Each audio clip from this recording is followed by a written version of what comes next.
Okay, Doug, we are live. Okay. I will call the July 20th, 2020 meeting of the Monona Finance and Personnel Committee to order. Will the clerk please call the roll? Alder Thomas. Here. Alder Wood. Here. Mayor O'Connor is excused. Okay. We have the minutes from the July 6th meeting. Is there a motion to approve Move those? approval. I'll second that. Do you have any changes, Kathy? Nope. Neither do I. All in favor, say aye.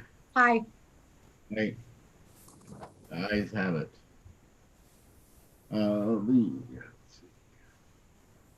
There are no appearances. There's no unfinished business. New business 6A, consideration of resolution 20-7-2424, award of a bid for the City Hall and Library HVAC upgrades. And I see Brad is here. You gonna talk about that, Brad?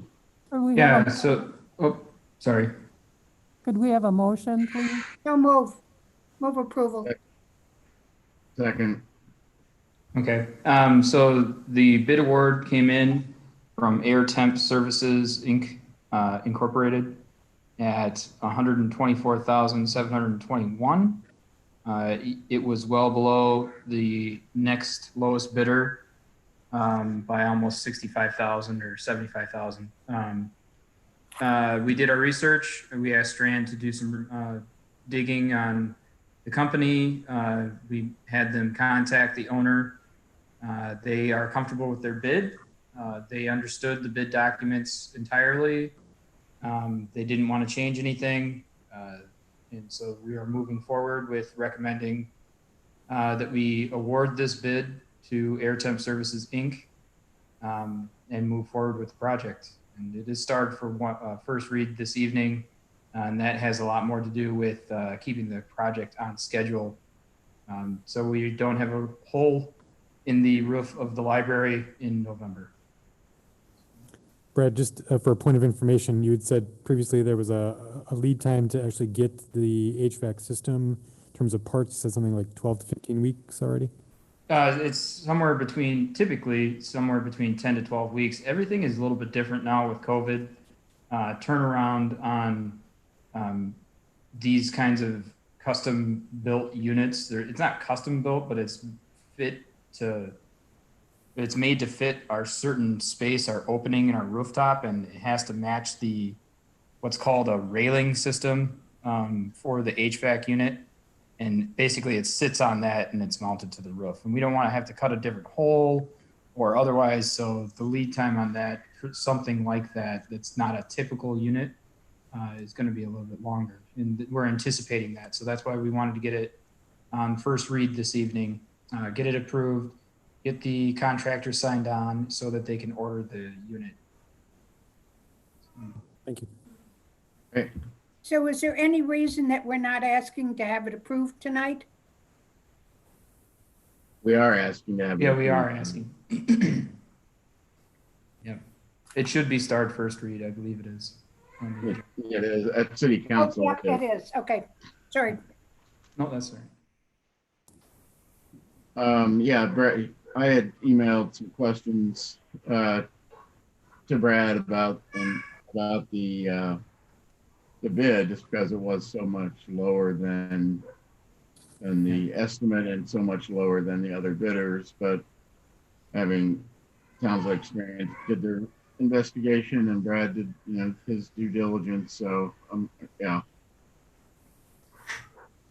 Yeah, I did look into the company, and their sample projects are very similar to what they'd be doing at the library, and their subcontractor for the HVAC controls component, which is the controls that run it's a program that runs the units itself.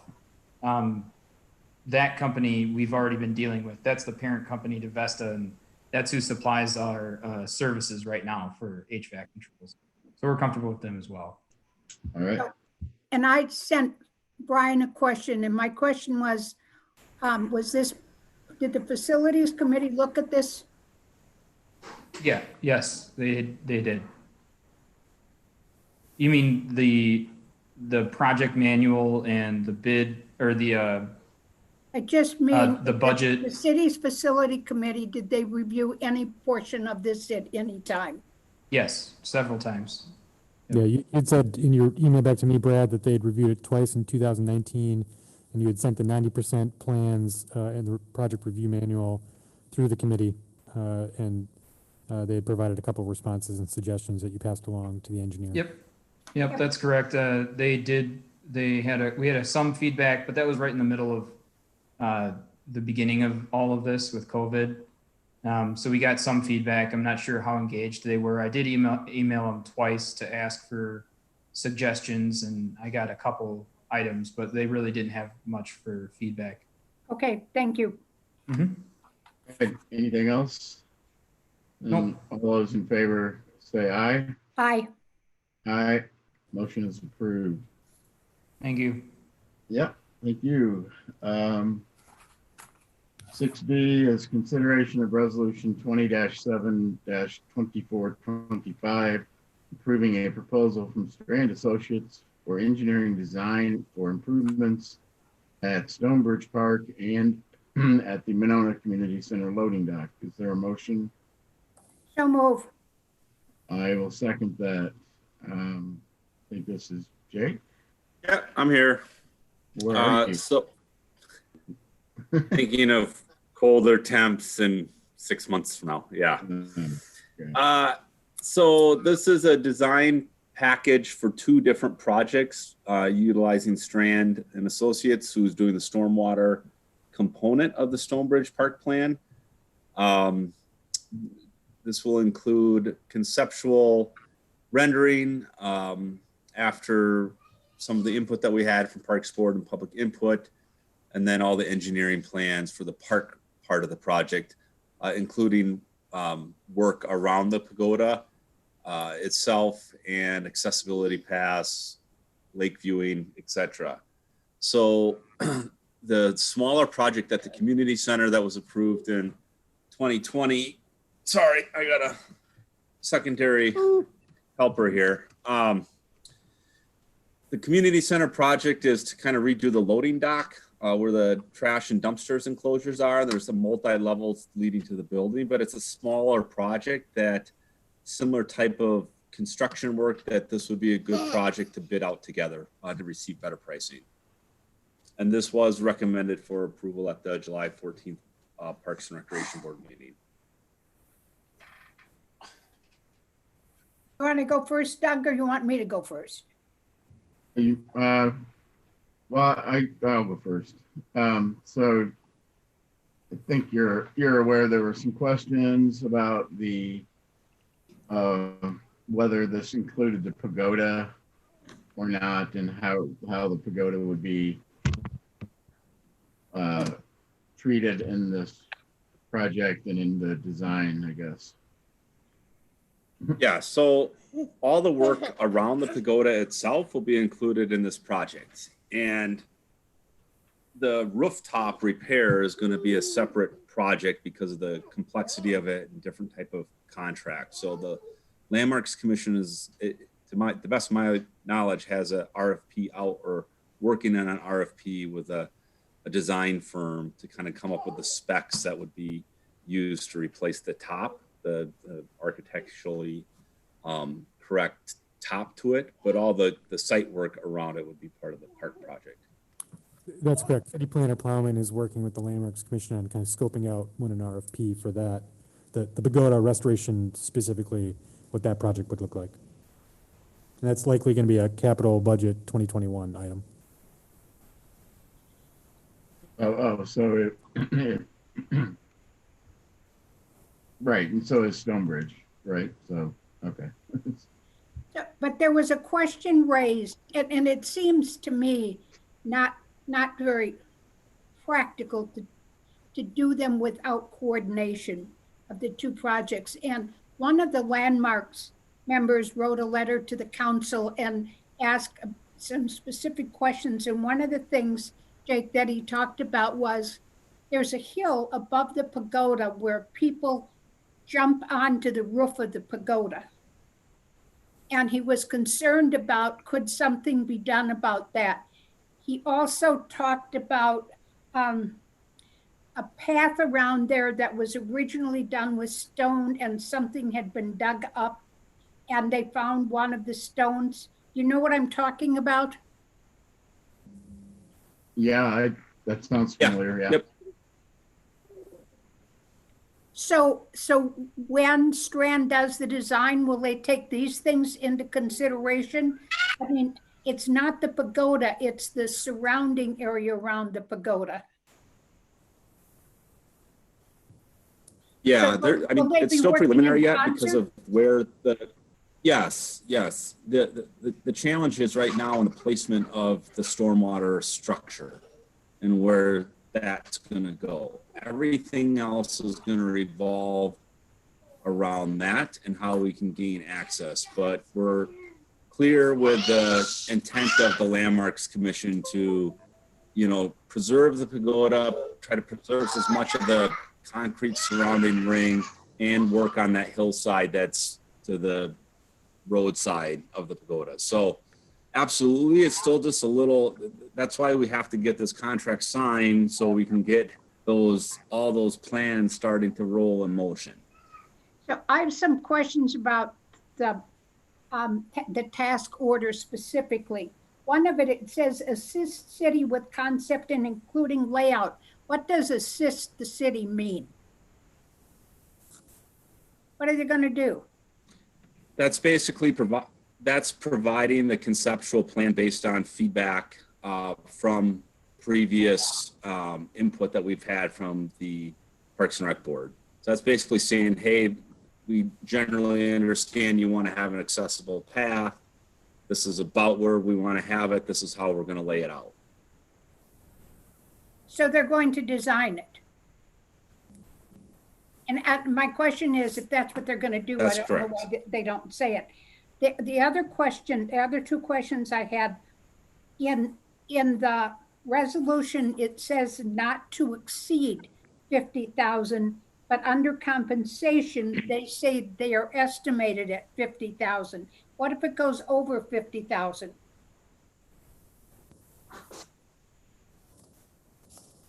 If it has to go over for design for any reason, as we get closer to the hours, we would bring back what those additional charges would be. So we don't anticipate going up and over, but it may be under. They do have like time and hours put into it on that. So it's really, if you guys decide that you don't like the design and want them to go back to the drawing board, there would be additional charges, potentially additional charges for that. Okay, my last question. It says here that completion date is December 31st, 2020. But in one of the specs, it says you're going out for bids in November or December. And I don't know how you can go out for bids in November or December if the completion date is the 31st of December. I don't think we'll be ready to go out for bid in November, December this year. We can put together, the park design won't take that long, but the stormwater component of it, typically we wouldn't bid a project out until January anyway. But depending on timing of it, if we're ready to go, that's just giving them the time frame to get the design done by the end of the year. Okay, thank you. Okay. And Jake, just so you know, I just forwarded that email to you from Rick Bernstein. Okay, anything else? Then all those in, is this a roll call? Yeah, since it is an item that would be over $25,000, yes. The clerk call the roll, please. Alder Thomas, Aye. Alder Wood, Aye. It is approved. Thank you, Jake. Next item, 6C, consideration, excuse me, consideration of resolution 20-7-2423, authorizing a contract with the Rising Group for investigation services related to police incidents. Is there a motion? So move. I'll second. Brian, did you want to talk about this? Yes, thank you, Council President. So as you're aware, the city adopted a resolution on June 18th with a number of action steps related to the June 2nd police incident, one of which was to have the incident investigated by an outside individual or organization. The police chief, myself, and other members of staff made numerous contacts with various individuals and firms over the last couple of weeks, trying to find, a firm or individual that would take on the task of reviewing this incident. And we were only able to get two firms that provided proposals back to the city, one of which is the Rising Group from Madison and Community Security Solutions out of West Bend. Both those proposals are in your packet materials. However, after reviewing those materials, the mayor and staff are recommending to this committee and to the council as a whole that we go with the Rising Group for that contract, for that action item, for a not to exceed of $34,000. We will, for the council meeting later tonight, Sue Reisling from the Rising Group will be available to answer any specific questions about her firm, but it is staff's recommendation that we go with the Rising Group for this particular contract. So with that, I'll pause and take any questions that you might have. Kathy, you have any questions? I have two questions.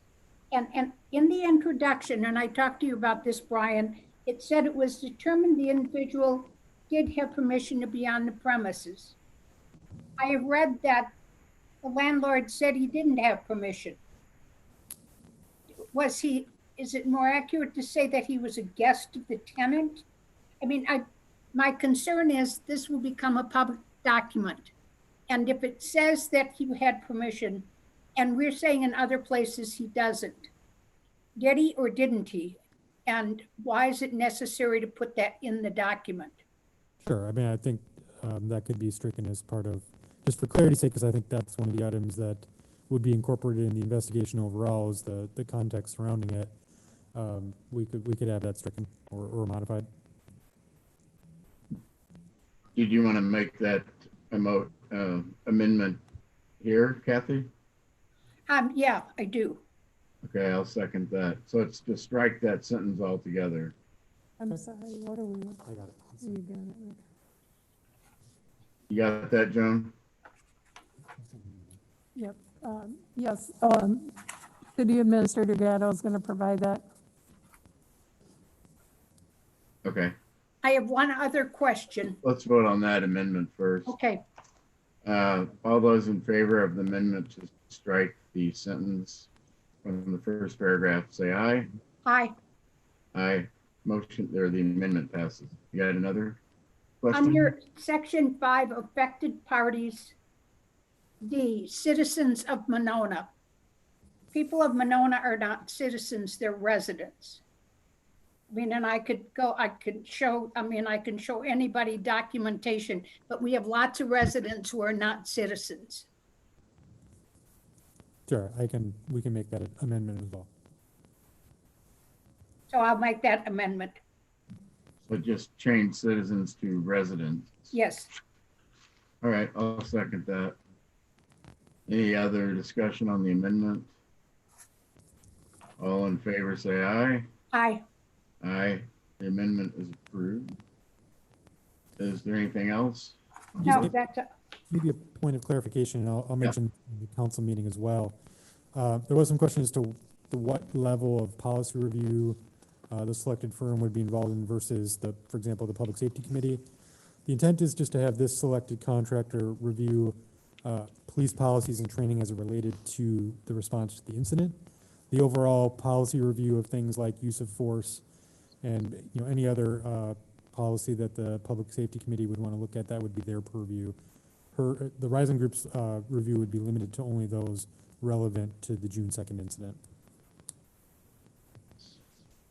So in regard to that, under 4B, they spell out that the policies that they would review are use of force, bias-free policing, racial profiling prohibitions, patrol/crimes in progress procedures, verbal commands and procedures, radio procedures, and body camera policy.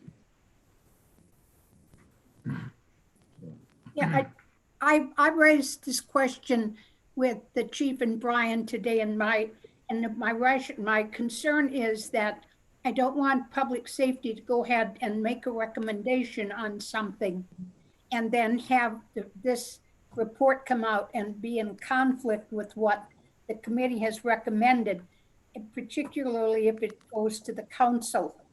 I mean, I don't want to create a conflict between the two.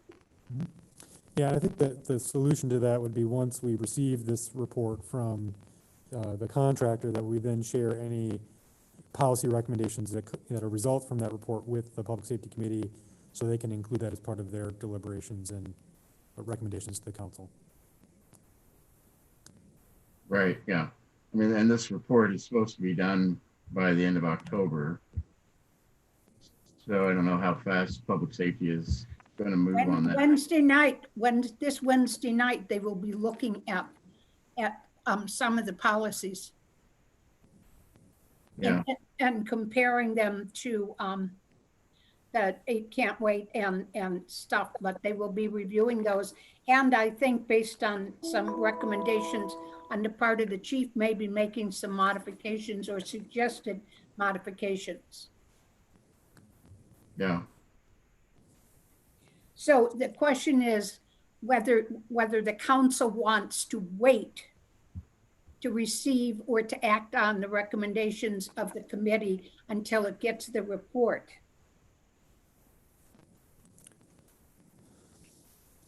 I would say probably, but I'm just one voice there. But if we're only talking about the end of October, and I mean, I don't know, do you think public safety is going to act on these things Wednesday night, or it'll be at least another meeting after that? Or well, it depends upon what we ask them to do. And I think that if we suggest that we can review them without taking action. And I mean, we could take action on them one at a time, which means we would do the first ones first and they'd be ready. Or we can say, based on a review of the study, that we will hold up passing them on to the council until the report is finalized. Does that make sense? Yeah, I think that would be prudent. yeah. Okay, anything else on this? Then all those in favor of the amended proposals, say aye. Again, given the dollar amount to this item, it would be a roll call vote as well. Oh, you're right, yeah. Roll call, please. Okay. Council President Wood, Aye. Alder Thomas, Aye. Motion carries. I believe we are on to the financial report. Mark, Yeah. good news, right? Just go back to the last one. There was a budget amendment with that too, correct? That was coming out of fund balance for it. I don't know if we actually put that on there as a budget amendment. Probably. I don't know if that matters or not. Anyways, going through the financials. I'm just gonna hit most of the revenues. So, with COVID-19, we took a lot of hits. Right now, expecting between $150,000 to $200,000 loss to our fund balance this year. There are some positives things that are coming out that might actually make it better for us. One, we're going to get some grant monies. Also, on page 155, license and permits, building permits and excavation permits, which is our right-of-way permits. We're already $20,000 over budget where we're at right now. And that doesn't include phase 3 of the riverfront, and that's probably about 65 to 70,000 coming in. The number could be even higher. Look like we're probably going to be at least $150,000 over that. So that's one bright spot. Hopefully it'll be a bright spot when we do the 2021 budget. If you go to the one below that, kind of below that, 155, the courts penalties, they have probably gonna have a loss about 70,000. Just not collecting stuff right now. Tickets, it's kind of a pay-as-you-go system, as this one is. We write the tickets, we don't record the revenues until we actually receive the money. The last couple months have been kind of low. Next page, 156. A couple things here. Park share rentals. As you know, most of the rentals close for park shelters. I think they're renting a couple right now. We're projecting about an $18,000 loss there. Boat launch, I have about a $10,000 loss. Actually, I think we're probably going to get closer, probably like 5,000 or maybe less. For some reason, with COVID-19, it looks like more people boating right now. It's one of the big things. It seems like, and so the revenue is just kind of looking at we're receiving in the 800s. We're at almost 18,000. That's not net of expenses. So I think the number's going to grow, and I think we'll probably get close to 16,000 net of all the expenses or so, or maybe more, even to 21. So that's a positive.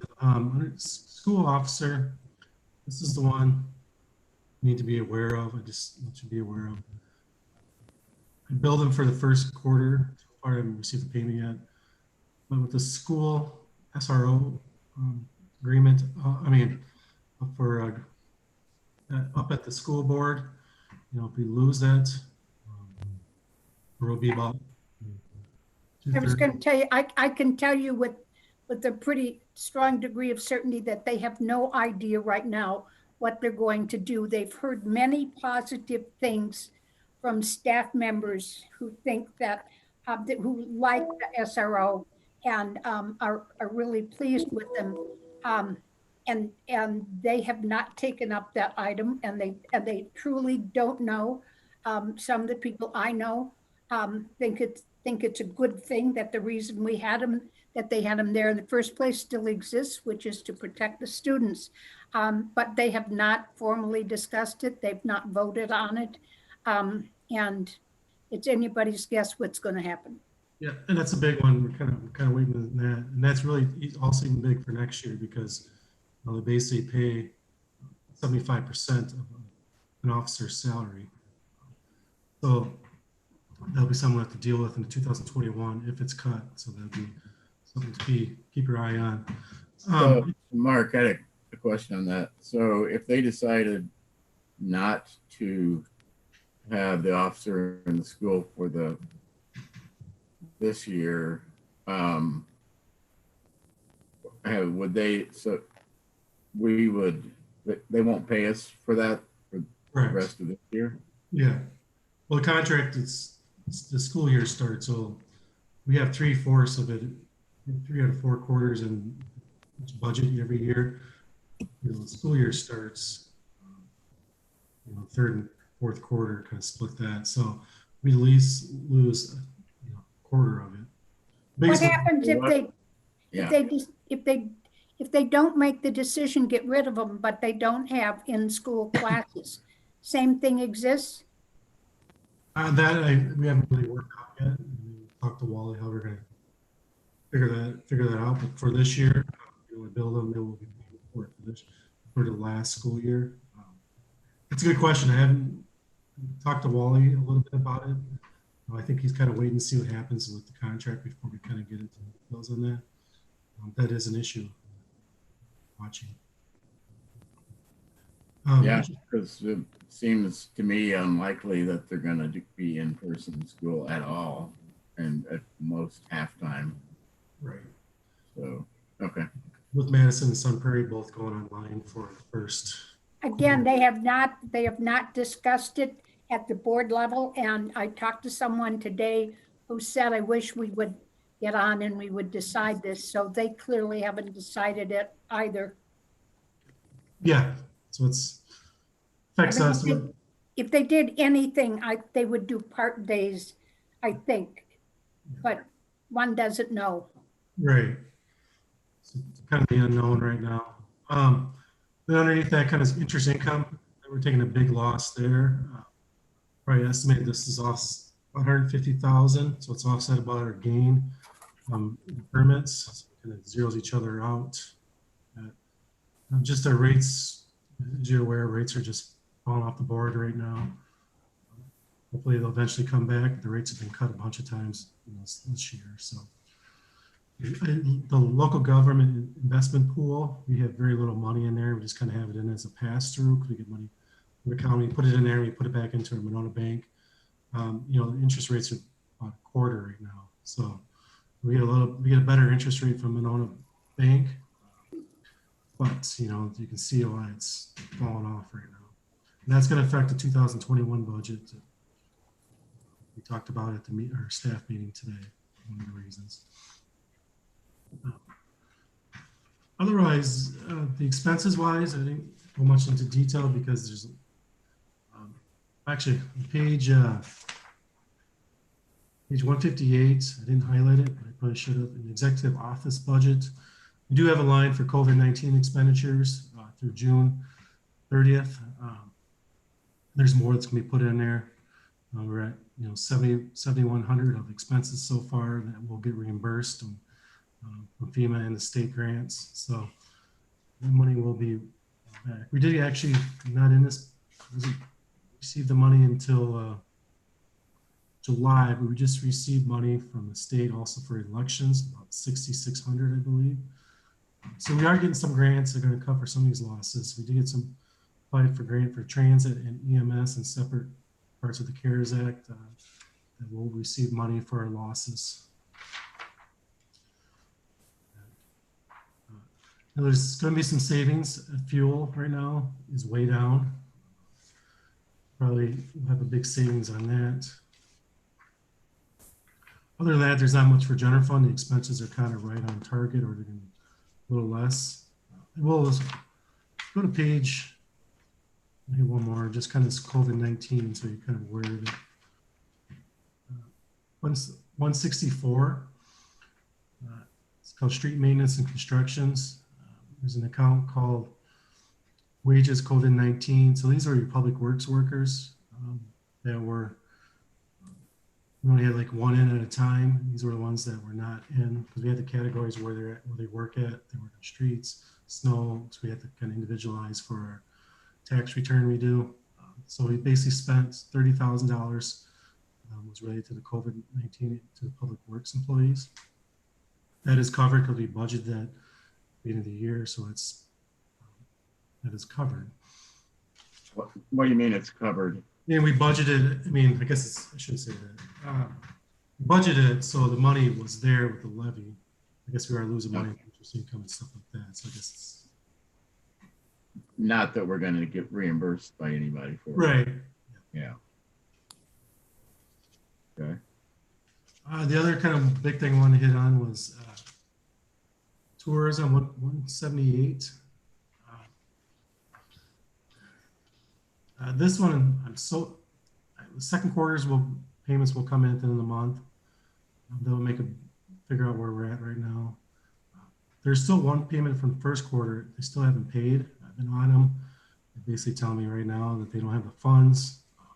So I'm going to talk to Bill and see what our options are for that, because that could carry out throughout the whole year. So a little worried about that. And that was probably 13,000, roughly 12 to 13,000 right now for the first quarter they haven't paid. So that's one worrisome thing right now, that business.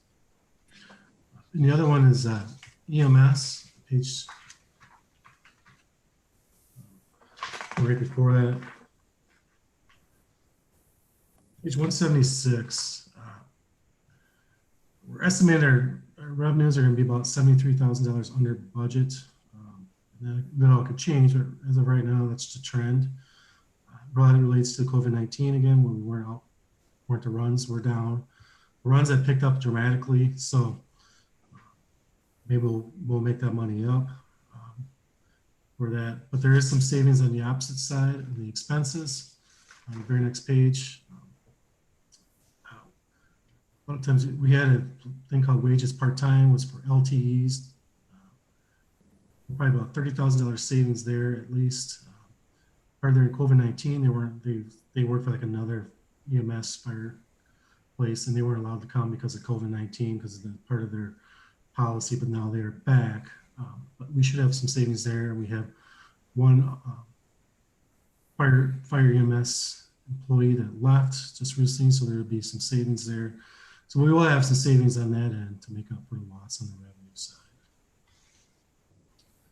And that's kind of all I have. But again, it's probably projected about $150,000 to $200,000 loss overall in the general fund.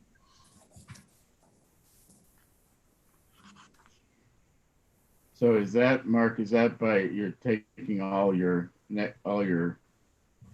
surplus and all your deficits, and you're saying that's what it comes out to? Because I got a smaller number.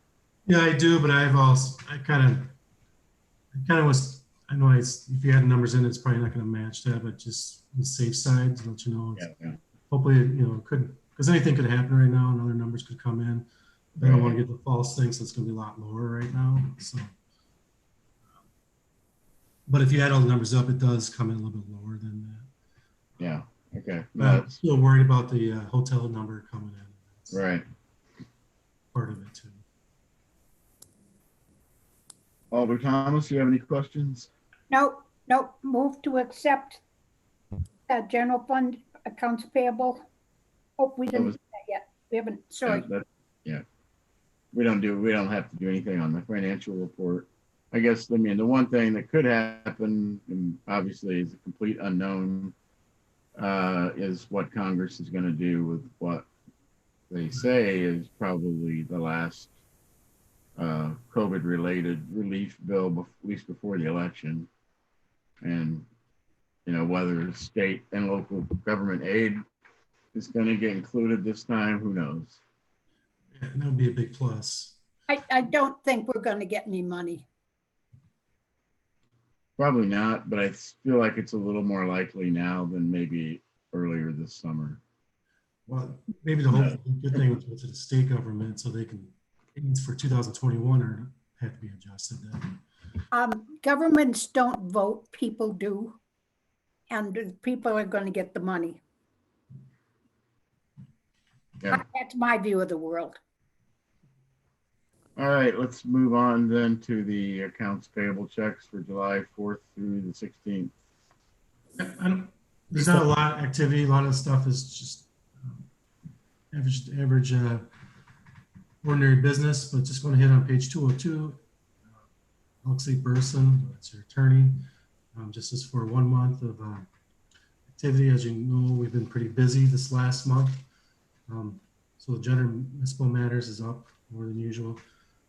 Even with that, I still probably think we're going to break even in the legal budget, or even come in a little bit under. So that's something.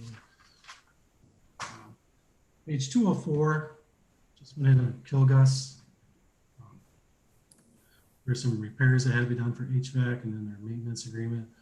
Just those little maintenance agreements do add up. Add up, and also the repairs. Also on page 205, Johnson Tree, and Doug asked this question last time. Johnson Tree Care, ash tree removal. We're a little over, this is July, so we're a little over 50,000, and we have 75,000 budgeted. Reading that budget up fairly quick.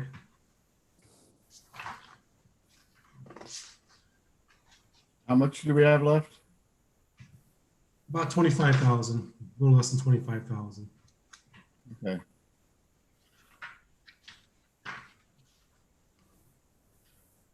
Page, just kind of, this page 215. Again, here's our credit card charges. We do monitor those. Watch that. So you are watching that. Otherwise, there's you'll see a lot of different charges to like different cities, Oregon and Stoughton. We are still running grants with the the area. So it's the OWI traffic grant we have. We collect the money and then we pay the other municipalities that are involved. We do get a little administration fee, so that's why we're doing that. That's all I have. All right. Any questions? No, move acceptance. I will second that. All in favor, say aye. Aye. Aye. The checks are accepted. Is there a motion to adjourn? Move to adjourn. Second, all in favor? Aye. Aye, we're adjourned. Thank you. See you.